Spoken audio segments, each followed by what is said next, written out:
Cédric Ramadier et je suis auteur de livres pour enfants et je travaille depuis 15 ans avec Vincent sous le nom Ramadier et Bourgeot.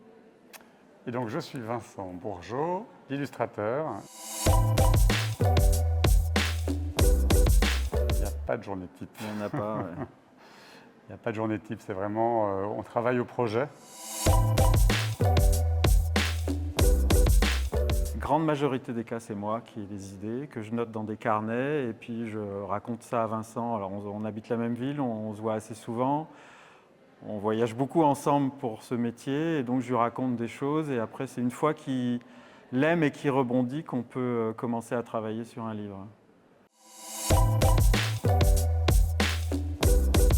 C'est des concours de circonstances, un mot pour un autre, ou il y a beaucoup de livres comme ça. J'avais écrit une histoire qui n'est pas publiée qui s'appelle La veste de loup. En voyant le champignon, la veste de loup.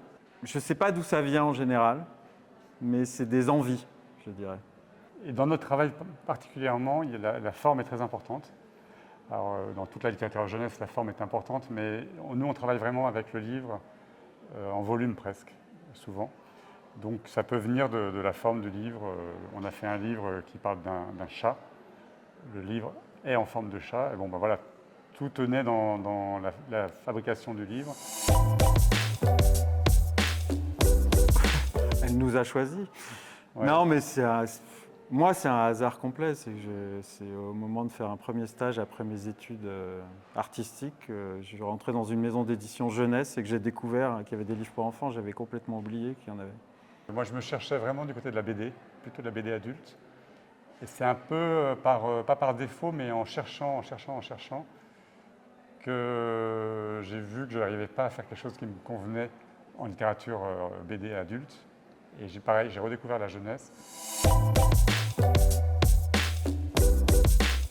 Nous, ce qu'on aime, c'est garder une fraîcheur, un plaisir en fait dans ce qu'on fait d'abord. Et on s'est rendu compte, enfin tout le monde le sait, hein, c'est en ayant du plaisir qu'on transmet ce plaisir. Et je pense que c'est comme ça que du coup, ça va permettre à un public d'adhérer, d'entrer dans la lecture. Il n'y en a pas, heureusement. Pas de recette. Si quelqu'un avait trouvé la recette, on ne bosserait pas. On n'aurait pas de travail.